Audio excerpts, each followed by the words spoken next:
Hi, Dwayne Davis here again.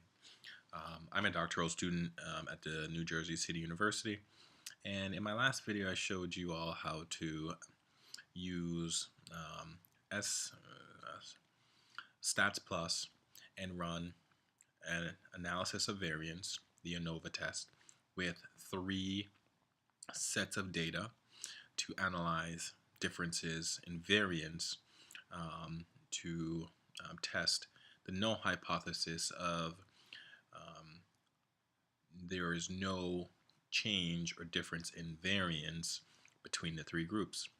So our ANOVA test resulted in an F value of 3.98 and compared to a F critical value of 3.10 and a p value of 0.02, which means that we are statistically significant, and we have determined that we can reject the null hypothesis. But what we don't know is which one of the three sets of data actually has a variance that is out of the normal range, that's statistically out of the normal range based on a treatment. In order for us to do this, we're going to use a post hoc test called Tukey, and to find which set of data actually has the abnormal, statistically abnormal variance.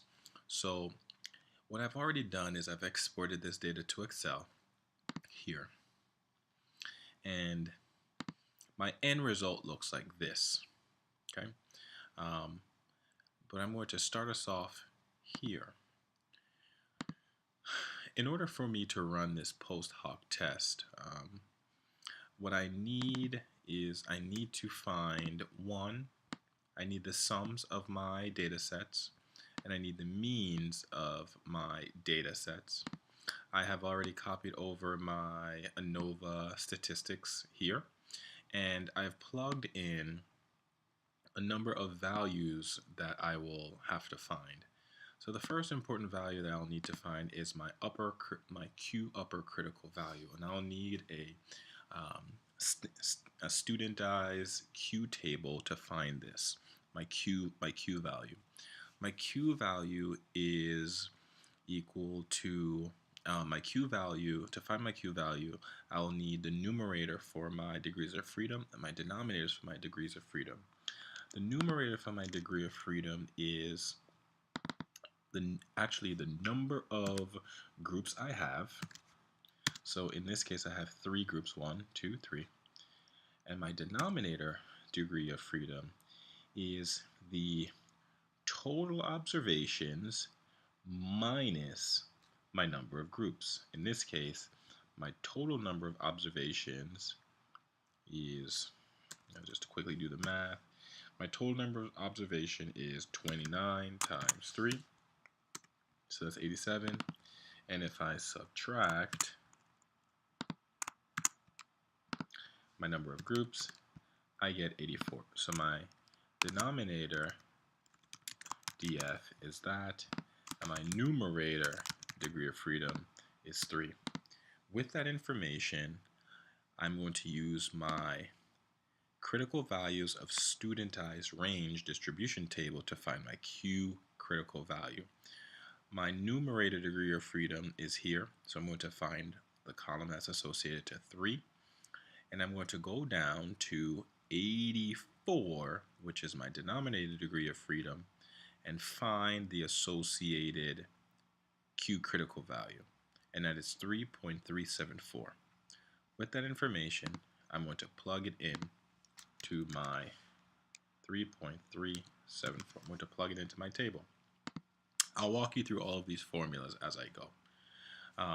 The factor level is the number of treatments or the number of groups. So I've actually had 3 groups. Again, action, the groups, the same set of people that watched an action movie, then they watched an animation movie, and then they watched a comedy. So I have 3 groups, so I'll plug that in there. My n is the number of observations less my number of treatments. So I'm going to type that in. I know that I have that down there already, so I know that that's 84.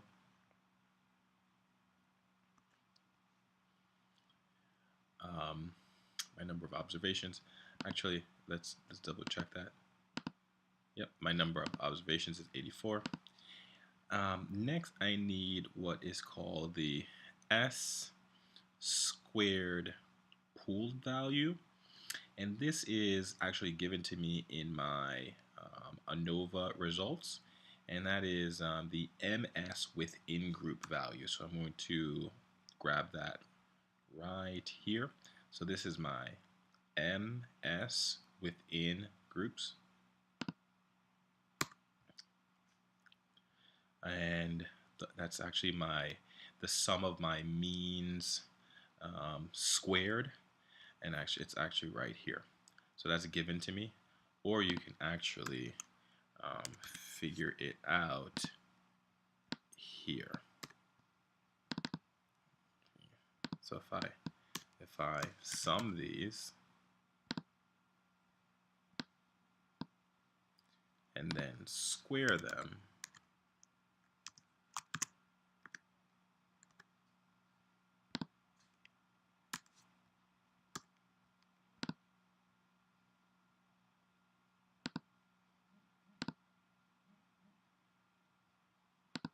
okay. So now we're going to move on to the next, which is n, and n is the number of observations in a particular group, and so the maximum number of observation, the maximum number of observation in a particular group is 29. So I'm going to find that here. Okay. Now that I've done that, what I've already done here in this comparison group is figure out the number of possible combinations that I could potentially have. So what I want to do is I want to compare group A to B. I want to compare group A to C. And then I'm going to compare group B to C.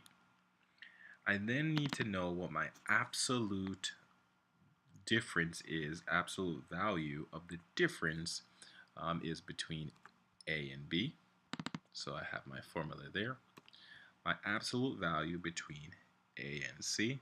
So I have my formula there. And my absolute value between B and C. And just to be clear, this is the difference between the means of each group, between two groups, the difference of the means between two groups, the absolute value. And to find absolute value, you'll type in the formula equal ABS, and then you'll get the absolute value. Now, I'm going to type in my special function for my critical value, for which I will compare my absolute difference to figure out if there is a significant difference between the groups. And once I do that for all of my comparisons, I'll be able to determine which group is different, statistically different from the rest, to figure out which group has the statistically significant change in variance, abnormal change in variance.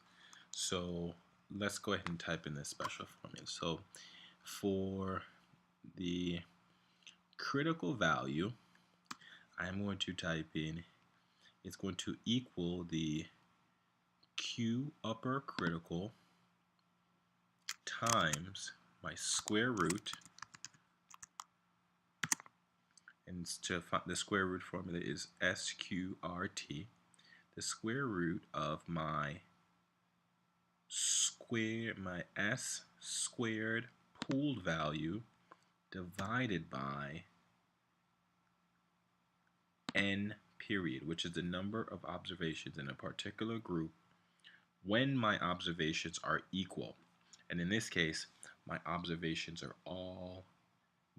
of observations are all equal for all of my groups, so I can actually run this test. Okay, I'm going to go ahead and lock all of these cells because I'm going to pull them down. for my three comparisons.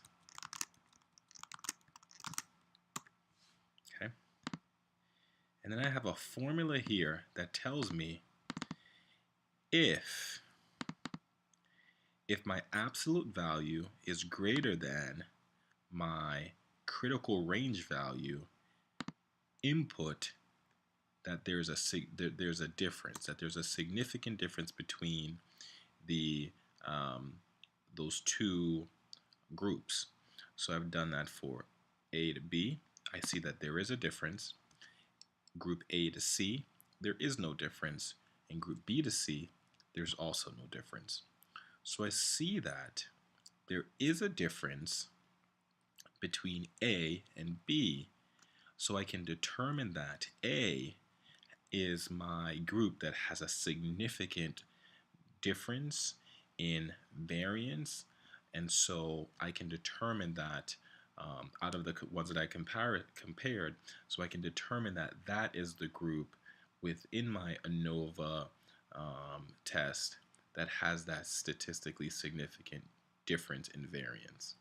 This is how you conduct an ANOVA test and a post hoc test to find which group in your ANOVA test has a statistically significant difference in variance. Thank you.